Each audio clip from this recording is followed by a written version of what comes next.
Here's where I am disappointed. This is just another indictment on this front office in their gross mishandling of the Jimmy Butler situation. When they were trading Jimmy Butler, the only thing I kept saying was, you're not going to get a star back for Jimmy, but you better get the stuff back for Jimmy that helps you get a star down the road.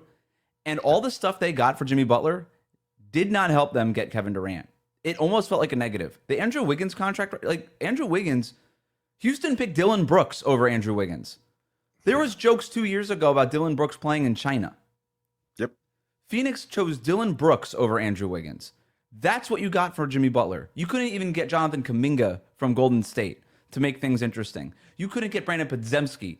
You couldn't get anything. The best thing you got in a roundabout way in the Jimmy Butler trade was Davion Mitchell, and he's not on your roster right now because he doesn't have a contract, so you can't trade him. They got nothing in that Jimmy Butler trade. They got played by Jimmy. Jimmy won the trade. Golden State won the trade, regardless of how it turns out, because you got nothing that helped you put together pieces to go get your star player. You're just a roster now without Jimmy Butler. Yeah. This is why I said trade Jimmy last summer. It's why I said trade him in December. It's why I said trade him in January. They got nothing for Jimmy Butler that helped them to go get that next star. And that is a failure on the front office.